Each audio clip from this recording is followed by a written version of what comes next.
ओम नमो भगवते वासुदेवाय। भगवान बृहस्पति देव की पूजा अर्चना के लिए बृहस्पतिवार को व्रत करके बृहस्पतिवार व्रत की कथा का श्रवण करना चाहिए। बृहस्पतिवार का व्रत करने और व्रत कथा सुनने से स्त्री पुरुषों की सभी मनोकामनाएं पूरी होती है। इस व्रत से धन संपत्ति की प्राप्ति होती है, निसंतानों को पुत्र प्राप्ति होती है, परिवार में सुख शांति बनी रहती है, सभी आनंद पूर्वक रहते हैं। इस व्रत में व्रत कथा का श्रवण करने का विशेष महत्व है। अब आइए सुनते हैं बृहस्पतिवार व्रत कथा। प्राचीन समय की बात है। भारत में एक राजा राज्य करता था। वह बड़ा प्रतापी तथा दानी था। वह नित्य प्रति मंदिर में भगवत दर्शन करने जाता था। वह ब्राह्मण और गुरु की सेवा किया करता था। उसके द्वार से कोई भी याचक निराश होकर नहीं लौटता था।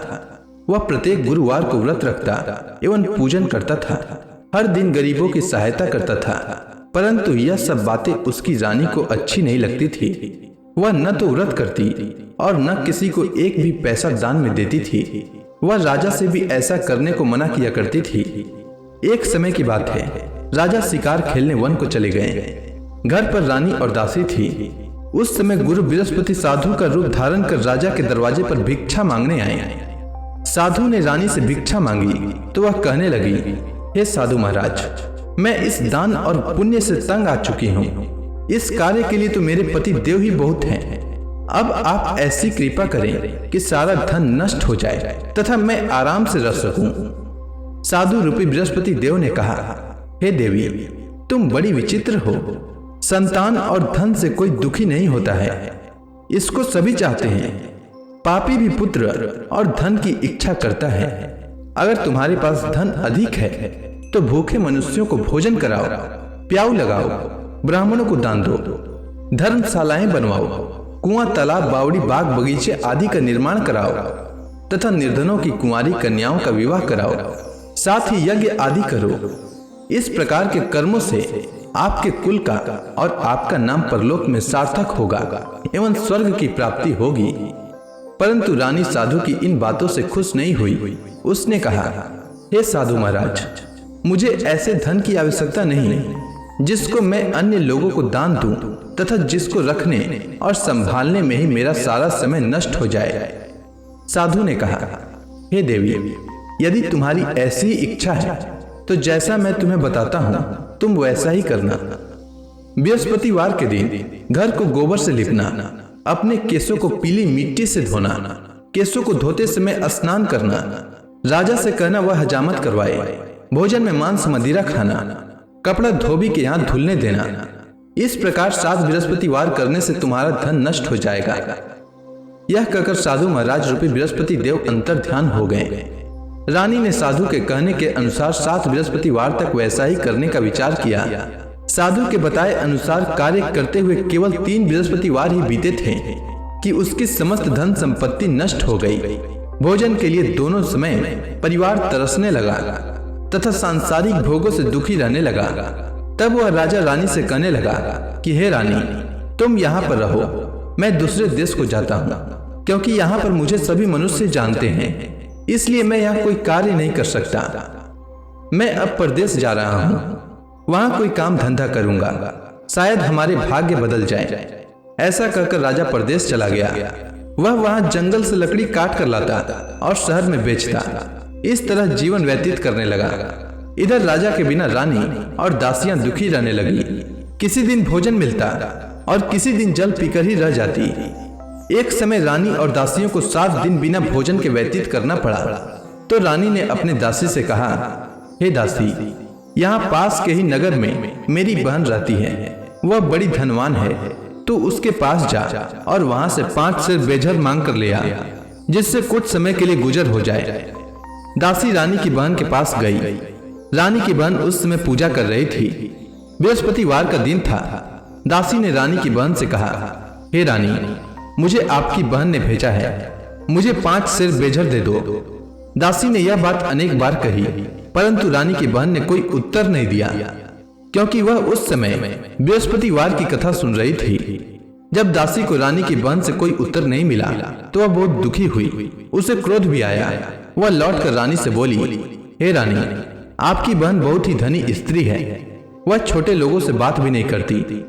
मैंने उससे कहा तो उसने कोई उत्तर नहीं दिया। मैं वापस चली आई। रानी बोली, हे दासी, इसमें उसका कोई दोष नहीं है। जब बुरे दिन आते हैं तब कोई सहारा नहीं देता। अच्छे बुरे का पता विपत्ति में ही लगता है। जो ईश्वर की इच्छा होगी वही होगा। यह सब हमारे भाग्य का दोष है। उधर रानी की बहन ने सोचा कि मेरी बहन की दासी आई थी, परंतु मैं उससे नहीं बोली। इससे वह बहुत दुखी हुई होगी। अतः कथा सुन और भगवान विष्णु का पूजन समाप्त कर वह अपनी बहन के घर आई और कहने लगी, हे बहन, मैं बृहस्पतिवार का व्रत कर रही थी। तुम्हारी दासी हमारे घर आई थी, परंतु जब तक कथा होती है तब तक हम लोग न उठते हैं और न बोलते हैं, इसलिए मैं नहीं बोली। कहो दासी क्यों आई थी? रानी बोली, बहन, हमारे घर अनाज नहीं था। वैसे तुमसे कोई बात छिपी नहीं है। इस कारण मैंने दासी को तुम्हारे पास 5 सिर भेजर लेने के लिए भेजा था। रानी की बहन बोली, बहन देखो, बृहस्पति भगवान सबकी मनोकामना पूर्ण करते हैं। देखो, शायद तुम्हारे घर में अनाज रखा हो। यह सुनकर दासी घर के अंदर गई तो वहां उसे एक घड़ा बेझर का भरा मिल गया। उसे बड़ी हैरानी हुई क्योंकि उसने एक एक बर्तन देख लिया था। उसने बाहर आकर रानी को बताया। दासी अपनी रानी से कहने लगी, हे रानी, देखो, वैसे हमको जब अन्न नहीं मिलता तो हम रोज ही व्रत करते हैं। अगर इनसे व्रत की विधि और कथा पूछ ली जाए तो उसे हम भी किया करेंगे। दासी के कहने पर रानी ने अपनी बहन से बृहस्पतिवार व्रत के बारे में पूछा। उसकी बहन ने बताया, हे रानी बहन, बृहस्पतिवार को सूर्योदय से पूर्व उठकर स्नान करके बृहस्पतिवार का व्रत करना चाहिए, लेकिन उस दिन सिर नहीं धोना चाहिए। बृहस्पतिवार के व्रत में चने की दाल और मुनक्का से विष्णु भगवान का केले के वृक्ष की जड़ में पूजन करें तथा दीपक जलाएं। उस दिन एक ही समय भोजन करें। भोजन पीले खाद्य पदार्थ का करें तथा कथा सुने। इस प्रकार करने से गुरु भगवान प्रसन्न होते हैं, अन्न पुत्र धन देते हैं, मनोकामना पूर्ण करते हैं। व्रत और पूजन की विधि बताकर रानी की बहन अपने घर लौट गई। रानी और दासी दोनों ने निश्चय किया कि बृहस्पति देव भगवान का पूजन जरूर करेंगे। 7 दिन बाद जब बृहस्पतिवार आया तो उन्होंने व्रत रखा। घुड़साल में जाकर चना और गुड़ बीन लाई तथा उसी दाल से केले की जड़ तथा विष्णु भगवान का पूजन किया। अब भोजन पीला कहाँ से आए? दोनों बड़ी दुखी हुई, परंतु उन्होंने व्रत किया था, इस कारण बृहस्पति देव भगवान प्रसन्न थे। एक साधारण व्यक्ति के रूप में वे 2 थालों में सुंदर पीला भोजन लेकर आए और दासी को देकर बोले, हे दासी, यह भोजन तुम्हारे और रानी के लिए है, तुम दोनों करना। दासी भोजन पाकर बड़ी प्रसन्न हुई और रानी से बोली, रानी जी, भोजन कर लो। रानी को भोजन आने के बारे में कुछ पता नहीं था, इसलिए वह दासी से बोली, जा तू ही भोजन कर, क्योंकि तू हमारी व्यर्थ में हंसी उड़ाती है। दासी बोली, एक व्यक्ति भोजन दे गया है। रानी कहने लगी, वह भोजन तेरे लिए दे गया है, तू ही भोजन कर। दासी ने कहा, वह व्यक्ति हम दोनों के लिए 2 थालों में भोजन दे गया है, इसलिए मैं और आप दोनों ही साथ साथ भोजन करेंगी। दोनों ने गुरु भगवान को नमस्कार कर भोजन प्रारंभ किया। उसके बाद से वे प्रत्येक बृहस्पतिवार को गुरु भगवान का व्रत और पूजन करने लगी। बृहस्पति भगवान की कृपा से उनके पास धन हो गया, परंतु रानी फिर से पहले की ही तरह आलस्य करने लगी। तब दासी बोली, देखो रानी, तुम पहले भी इस प्रकार आलस्य करती थी। तुम्हें धन के रखने में कष्ट होता था, इस कारण सभी धन नष्ट हो गया। अब गुरु भगवान की कृपा से धन मिला है तो फिर तुम्हें आलस्य होता है। बड़ी मुसीबतों के बाद हमने यह धन पाया है, इसलिए हमें दान पुण्य करना चाहिए। तुम भूखे मनुष्यों को भोजन कराओ, प्याऊ लगवाओ, ब्राह्मणों को दान दो, कुआं तालाब बावड़ी आदि का निर्माण कराओ, मंदिर पाठशाला बनवाकर दान दो, कुंवारी कन्याओं का विवाह करवाओ। धन को शुभ कार्यों में खर्च करो, जिससे तुम्हारे कुल का यश बढ़े तथा स्वर्ग प्राप्त हो और पितृ प्रसन्न हो। दासी की बात मानकर रानी ने इसी प्रकार के कर्म करने प्रारंभ किए, जिससे उनका काफी यश फैलने लगा। एक दिन रानी और दासी आपस में विचार करने लगी कि न जाने राजा किस दशा में होंगे, उनकी कोई खोज खबर नहीं है। गुरु भगवान से उन्होंने प्रार्थना की और भगवान ने रात्रि में राजा को स्वप्न में कहा, हे राजा, उठ, तेरी रानी तुझको याद करती है, अब अपने देश को लौट जा। राजा प्रातः काल उठकर जंगल से लकड़ियां काट कर लाने के लिए जंगल की ओर चल पड़ा। जंगल से गुजरते ही वह सोचने लगा, रानी की गलती से उसे कितने दुख भोगने पड़े। राजपाट छोड़कर उसे जंगल में आकर रहना पड़ा। जंगल से लकड़ियां काटकर उन्हें बेचकर गुजारा करना पड़ा। उसी समय उस जंगल में बृहस्पति देव एक साधु का रूप धारण कर आए और राजा के पास आकर बोले, हे लकड़हारे, तुम इस सुनसान जंगल में किस चिंता में बैठे हो, मुझे बतलाओ। यह सुनकर राजा के नेत्रों में जल भर आया और साधु की वंदना कर बोले, हे प्रभु, आप सब कुछ जानने वाले हैं। इतना कहकर राजा ने साधु को अपनी संपूर्ण कहानी सुना दी। महात्मा दयालु होते हैं। वे राजा से बोले, हे राजा, तुम्हारी पत्नी ने बृहस्पति देव के प्रति अपराध किया था, जिसके कारण तुम्हारी यह दशा हुई है। अब तुम किसी प्रकार की चिंता मत करो, भगवान तुम्हें पहले से अधिक धन देंगे। देखो, तुम्हारी पत्नी ने बृहस्पतिवार का व्रत प्रारंभ कर दिया है। अब तुम भी बृहस्पतिवार का व्रत करके चने की दाल व गुड़ जल के लोटे में डालकर केले का पूजन करो, फिर कथा सुनो। भगवान तुम्हारी सब मनोकामनाओं को पूर्ण करेंगे। साधु को प्रसन्न देखकर राजा बोला, हे प्रभु, मुझे लकड़ी बेचकर इतना पैसा भी नहीं बचता जिससे भोजन करने के उपरांत कुछ बचा सकूं। मैंने रात्रि में अपनी रानी को व्याकुल देखा है। मेरे पास कोई साधन नहीं जिससे समाचार जान सकूं। फिर मैं बृहस्पति देव की क्या कहानी सुनूं? मुझको तो कुछ भी मालूम नहीं है। साधु ने कहा, हे राजा, तुम किसी बात की चिंता मत करो। बृहस्पतिवार के दिन तुम रोजाना की तरह लकड़ियां लेकर शहर में जाओ। तुम्हें रोज से दुगना धन प्राप्त होगा, जिससे तुम भली भांति भोजन कर लोगे तथा बृहस्पति देव की पूजा का सामान भी आ जाएगा। बृहस्पति देव की कथा इस प्रकार है, सुनो। प्राचीन काल में एक बहुत ही निर्धन ब्राह्मण था। उसकी कोई संतान नहीं थी। वह नित्य पूजा पाठ करता, परंतु उसकी स्त्री बहुत मलिनता के साथ रहती थी। वह स्नान न करती और न किसी देवता का पूजन करती। प्रातःकाल उठते ही सर्वप्रथम भोजन करती, बाद में कोई अन्य कार्य करती। ब्राह्मण देवता बहुत दुखी रहते थे। पत्नी को बहुत समझाते, किंतु उसका कोई परिणाम न निकलता। भगवान की कृपा से ब्राह्मण की स्त्री को कन्या उत्पन्न हुई। वह कन्या अपने पिता के घर में बड़ी होने लगी। वह बालिका प्रातः स्नान करके भगवान विष्णु का जप करती। वह बचपन से ही बृहस्पतिवार का व्रत भी करने लगी। पूजा पाठ समाप्त कर विद्यालय जाती तो अपनी मुट्ठी में जौ भर कर ले जाती और पाठशाला जाने के मार्ग में डालती जाती। वही जौ स्वर्ण के हो जाते तो लौटते समय उनको बीनकर घर ले आती। एक दिन वह बालिका सूप में उन सोने के जौ को फटक कर साफ कर रही थी। तभी उसकी मां ने देख लिया और कहा, हे बेटी, सोने के जौ को फटकने के लिए सोने का सूप होना चाहिए। दूसरे दिन गुरुवार था।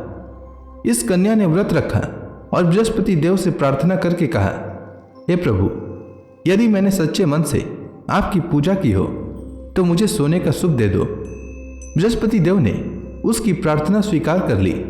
रोजाना की तरह वह बालिका जौ फैलाती हुई स्कूल चली गई। स्कूल से लौटकर जब वह जौ बीन रही थी तो बृहस्पति देव की कृपा से उसे सोने का सूप मिला। उसे वह घर ले आई और उससे जौ साफ करने लगी, परंतु उसकी मां का वही ढंग रहा। एक दिन की बात है, वह कन्या सोने के सूप में जौ साफ कर रही थी। उस समय उस नगर का राजकुमार वहां से होकर निकला। इस कन्या के रूप और सोने के सूप में जौ को साफ करते देखकर वह उस कन्या पर मोहित हो गया। राजमहल आकर वह भोजन तथा जल त्याग कर उदास होकर लेट गया। राजा को जब राजकुमार द्वारा अन्न जल त्यागने का समाचार ज्ञात हुआ तो अपने मंत्रियों के साथ वह अपने पुत्र के पास गए और बोले, हे बेटा, तुम्हें किस बात का कष्ट है? किसी ने अपमान किया है अथवा कोई और कारण है? मुझे बताओ, मैं वही करूंगा जिससे तुम्हें प्रसन्नता हो। राजकुमार ने अपने पिता की बातें सुनी तो वह बोला, मुझे आपकी कृपा से किसी बात का दुख नहीं है। किसी ने मेरा अपमान नहीं किया है, परंतु मैं उस लड़की के साथ विवाह करना चाहता हूँ जो सोने के सूप में जौ साफ कर रही थी। यह सुनकर राजा आश्चर्य में पड़ गया और बोला, हे बेटा, इस तरह की कन्या का पता तुम्हें लगाओ। मैं उसके साथ तुम्हारा विवाह अवश्य ही करवा दूंगा। राजकुमार ने राजा को उस लड़की के घर का पता बतलाया। मंत्री उस लड़की के घर गया और राजा का आदेश ब्राह्मण को सुनाया। कुछ ही दिन बाद ब्राह्मण की कन्या का विवाह राजकुमार के साथ संपन्न हो गया। कन्या के घर से जाते ही उस ब्राह्मण देवता के घर में पहले की भांति गरीबी का निवास हो गया। अब भोजन के लिए भी अन्न बड़ी मुश्किल से मिलता था। एक दिन दुखी होकर ब्राह्मण अपनी पुत्री से मिलने गया। बेटी ने पिता की दुख की अवस्था को देखा और अपनी मां का समाचार पूछा। ब्राह्मण ने सभी हाल कहा। कन्या ने बहुत सा धन देकर अपने पिता को विदा कर दिया। इस तरह ब्राह्मण का कुछ समय सुखपूर्वक व्यतीत हुआ, लेकिन कुछ दिन बाद फिर वही हाल हो गया। ब्राह्मण फिर अपनी कन्या के यहाँ गया और सभी हाल कहा तो पुत्री बोली, हे पिताजी, आप माता जी को यहाँ लिवा लाओ, मैं उन्हें वह विधि बता दूंगी जिससे गरीबी दूर हो जाए। ब्राह्मण देवता अपनी स्त्री को साथ लेकर अपनी पुत्री के पास राजमहल पहुंचे तो पुत्री अपनी माँ को समझाने लगी, हे माँ, तुम प्रातःकाल उठकर प्रथम स्नान आदि करके विष्णु भगवान का पूजन करो तो सब दरिद्रता दूर हो जाएगी। परंतु उसकी माँ ने उसकी एक बात नहीं मानी। वह प्रातःकाल उठकर अपनी पुत्री का बचा जूठन खा लेती थी। एक दिन उसकी पुत्री को बहुत गुस्सा आया। उसने एक रात एक कोठरी से सारा सामान निकाल दिया और अपनी माँ को उसमें बंद कर दिया। प्रातः उसमें से उसे निकाला तो स्नान आदि करा के पूजा पाठ करवाया तो उसकी माँ की बुद्धि ठीक हो गई। इसके बाद वह नियम से पूजा पाठ करती और प्रत्येक बृहस्पतिवार को व्रत रखने लगी। इस व्रत के प्रभाव से उसकी माँ भी बहुत धनवान हो गई और बृहस्पति देवता के प्रभाव से स्वर्ग को गई। वह ब्राह्मण भी सुखपूर्वक इस लोक का सुख भोग कर स्वर्ग को प्राप्त हुआ। इस तरह कहानी कहकर साधु देवता वहां से लोप हो गए। धीरे धीरे समय व्यतीत होने पर फिर बृहस्पतिवार का दिन आया। राजा जंगल से लकड़ी काटकर किसी शहर में बेचने गया। उसे उस दिन और दिनों से अधिक धन मिला। राजा ने चना गुड़ आदि लाकर बृहस्पतिवार का व्रत किया। उस दिन से उसके सभी क्लेश दूर हो गए। परंतु जब अगला गुरुवार का दिन आया तो वह बृहस्पतिवार का व्रत करना भूल गया। इस कारण बृहस्पति भगवान नाराज हो गए। उस दिन उस नगर के राजा ने विशाल यज्ञ का आयोजन किया तथा अपने समस्त राज्य में घोषणा करवा दी कि कोई भी मनुष्य अपने घर में भोजन न बनाए तथा आग भी न जलाए। समस्त लोग मेरे यहाँ भोजन करने आवे। इस आज्ञा को जो न मानेगा उसको फांसी की सजा दी जाएगी। राजा की आज्ञानुसार राज्य के सभी वासी राजा के भोज में सम्मिलित हुए, लेकिन लकड़हारा कुछ देर से पहुंचा, इसलिए राजा उसको अपने साथ महल में ले गए। जब राजा लकड़हारे को भोजन करा रहे थे तो रानी की दृष्टि उस खुटी पर पड़ी जिस पर उसका हार लटका हुआ था। उसे हार खुटी पर लटका दिखाई नहीं दिया। रानी को निश्चय हो गया कि मेरा हार इसी लकड़हारे ने चुरा लिया है। उसी समय सैनिक बुलवाकर उसको जेल में डलवा दिया। जब लकड़हारा जेल खाने में गया तो बहुत दुखी होकर विचार करने लगा कि न जाने कौन से पूर्व जन्म के कर्म से मुझे यह दुख प्राप्त हुआ है, और उसी साधु को याद करने लगा जो जंगल में मिला था। तत्काल बृहस्पति देव साधु के रूप में प्रकट हो गए और उसकी दशा को देखकर कहने लगे, अरे मूर्ख, तूने बृहस्पति देवता की कथा नहीं कही, इसी कारण तुझे दुख प्राप्त हुआ है। अब चिंता मत कर। बृहस्पतिवार के दिन जेल खाने के दरवाजे पर 4 पैसे पड़े मिलेंगे। उनसे तू बृहस्पति देव की पूजा करना तो तेरे सभी कष्ट दूर हो जाएंगे। अगले बृहस्पतिवार उसे जेल के द्वार पर 4 पैसे मिले। राजा ने पूजा का सामान मंगवाकर कथा कही और प्रसाद बांटा।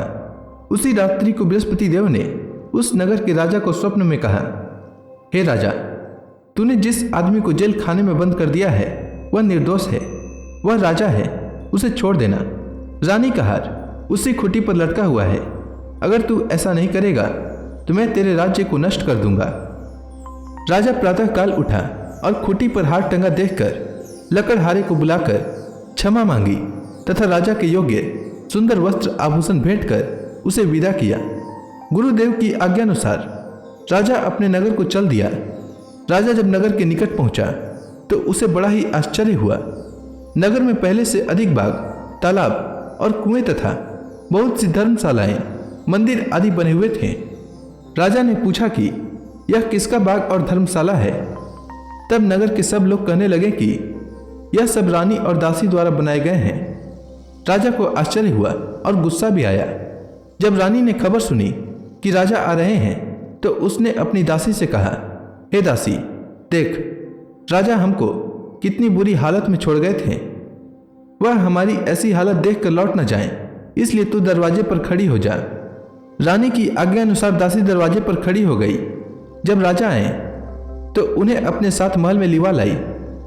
तब राजा ने क्रोध करके अपनी तलवार निकाली और पूछने लगा, बताओ, यह धन तुम्हें कैसे प्राप्त हुआ है? तब रानी ने बताया, हमें यह सब धन बृहस्पति देव के व्रत के प्रभाव से प्राप्त हुआ है। राजा ने तब निश्चय किया कि 7 रोज बाद तो सभी बृहस्पति देव का पूजन करते हैं, परंतु मैं रोजाना दिन में 3 बार कथा कहा करूंगा तथा रोज व्रत किया करूंगा। अब हर समय राजा के दुपट्टे में चने की दाल बंधी रहती तथा दिन में 3 बार कथा कहता। एक रोज राजा ने विचार किया कि चलो अपनी बहन के यहाँ हो आवे। इस तरह का निश्चय कर राजा घोड़े पर सवार हो अपनी बहन के यहाँ चल दिया। मार्ग में उसने देखा कि कुछ आदमी एक मुर्दे को लिए जा रहे हैं। उन्हें रोककर राजा कहने लगा, अरे भाइयों, मेरी बृहस्पतिवार की कथा सुन लो। वे बोले, लो, हमारा तो आदमी मर गया है, इसको अपनी कथा की पड़ी है। परंतु कुछ आदमी बोले, अच्छा कहो, हम तुम्हारी कथा भी सुनेंगे। राजा ने दाल निकाली और कथा कहनी शुरू कर दी। जब कथा आधी हुई तो मुर्दा हिलने लगा और जब कथा समाप्त हुई तो राम राम करते हुए वह मुर्दा खड़ा हो गया। राजा आगे बढ़ा। उसे चलते चलते शाम हो गई। आगे मार्ग में उसे एक किसान खेत में हल चलाता मिला। राजा उससे बोला, अरे भैया, तुम मेरी बृहस्पतिवार की कथा सुन लो। किसान बोला, जब तक मैं तेरी कथा सुनूंगा तब तक 4 हरया जोत लूंगा। जा अपनी कथा किसी और को सुनाना। राजा आगे चलने लगा। राजा के हटते ही बैल पछाड़ खाकर गिर गए तथा किसान के पेट में बहुत जोर से दर्द होने लगा। उसी समय किसान की पत्नी रोटी लेकर आई। उसने जब यह देखा तब हाल पूछा। बुढ़िया दौड़ी दौड़ी उस घुड़सवार के पास गई और उससे बोली, मैं तेरी कथा सुनूंगी, तू अपनी कथा मेरे खेत पर ही चलकर कहना। राजा ने लौटकर बुढ़िया के खेत पर जाकर कथा कही, जिसके सुनते ही बैल खड़े हो गए तथा किसान के पेट का दर्द भी बंद हो गया। राजा अपनी बहन के घर पहुंच गया। बहन ने भाई की खूब मेहमानी की।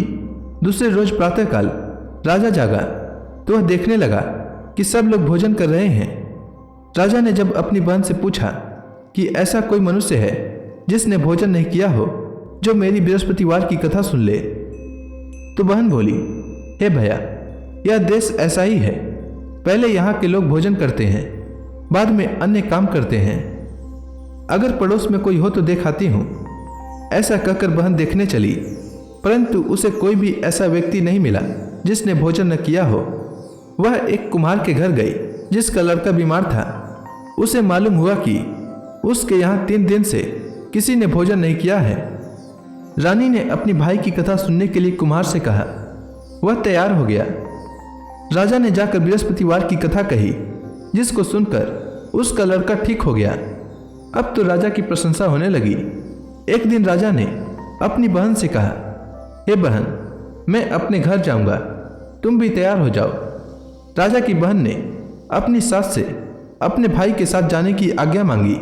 सास बोली, चली जा, परंतु अपने लड़कों को मत ले जाना, क्योंकि तेरे भाई को कोई संतान नहीं होती है।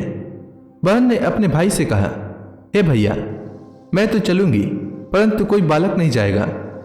राजा ने कहा, जब कोई बालक नहीं चलेगा तब तुम जाकर ही क्या करोगी? दुखी मन से राजा अपने नगर को लौट आया। राजा ने अपनी रानी से कहा, हम निसंतान हैं, इसलिए कोई हमारे घर आना पसंद नहीं करता। इतना कह वह बिना भोजन आदि किए शैया पर लेट गया। रानी बोली, हे प्रभु, बृहस्पति देव ने हमें सब कुछ दिया है, वे हमें संतान भी अवश्य देंगे। उसी रात बृहस्पति देव ने राजा को स्वप्न में कहा, हे राजा, उठ, सभी सोच त्याग दे, तेरी रानी गर्भवती है। राजा को यह जानकर बड़ी खुशी हुई। 9वें महीने रानी के गर्भ से एक सुंदर पुत्र पैदा हुआ। जब राजा की बहन ने यह शुभ समाचार सुना तो वह बहुत खुश हुई तथा बधाई लेकर अपने भाई के यहाँ आई। तभी रानी ने कहा, घोड़ा चढ़कर नहीं आई, गधा चढ़ी आई। रानी की बहन बोली, भाई मैं इस प्रकार न कहती तो तुम्हें औलाद कैसे मिलती। बृहस्पति देव ऐसे ही हैं, जिसके मन में जो कामनाएं रहती है सभी को पूर्ण करते हैं। जो सद्भावना पूर्वक बृहस्पतिवार का व्रत करता है एवं यह कथा पढ़ता है अथवा सुनता है और दूसरों को सुनाता है, बृहस्पति देव उसकी सभी मनोकामना पूर्ण करते हैं। बृहस्पति देव उनकी सदैव रक्षा करते हैं। जो संसार में सद्भावना व सच्चे हृदय से बृहस्पति देव का पूजन करते हैं, उनकी सभी मनोकामनाएं उसी प्रकार पूर्ण होती है जैसे रानी और राजा ने बृहस्पति देव की कथा का गुणगान किया। उनकी सभी इच्छाएं बृहस्पति देव ने पूर्ण की। मनुष्य को हृदय से उनका मनन करते हुए जयकारा करना चाहिए। तो प्रेम से बोलिए, बृहस्पति देव की जय, विष्णु भगवान की जय, समस्त देवी देवताओं की जय। अब आप सभी भक्तगण हाथ जोड़कर भगवान श्री हरि का ध्यान करें। आरती होने वाली है। ओम जय जगदीश हरे, स्वामी जय जगदीश हरे। भक्त जनों के संकट, भक्त जनों के संकट क्षण में दूर करे। ओम जय जगदीश हरे। जो ध्यावे फल पावे, दुख बिन से मन का, सुख संपत्ति घर आवे, कष्ट मिटे तन का। ओम जय जगदीश हरे। मात पिता तुम मेरे, शरण गहूँ मैं किसकी, प्रभु शरण गहूँ मैं किसकी। तुम बिन और न दूजा, तुम बिन और न दूजा, आस करूँ मैं किसकी। ओम जय जगदीश हरे। तुम पूरन परमात्मा, तुम अंतर्यामी, प्रभु तुम अंतर्यामी। पार ब्रह्म परमेश्वर, तुम सबके स्वामी। ओम जय जगदीश हरे। तुम करुणा के सागर, तुम पालन करता, प्रभु तुम पालन करता। मैं मूरख खल कामी, मैं मूरख खल कामी, कृपा करो भरता। ओम जय जगदीश हरे। तुम हो एक अगोचर, सबके प्राणपति, प्रभु सबके प्राणपति। किस विधि मिलूं दया मैं, किसी विधि मिलूं दया मैं, तुमको मैं कुमति। ओम जय जगदीश हरे। दीन बंधु दुख हरता, तुम रक्षक मेरे, प्रभु तुम रक्षक मेरे। अपने हाथ उठाओ, अपने हाथ उठाओ, द्वार पड़ा तेरे। ओम जय जगदीश हरे। विषय विकार मिटाओ, पाप हरो देवा, प्रभु पाप हरो देवा। श्रद्धा भक्ति बढ़ाओ, सनातन की सेवा। ओम जय जगदीश हरे। तन मन धन सब तेरा, स्वामी सब कुछ है तेरा, स्वामी सब कुछ है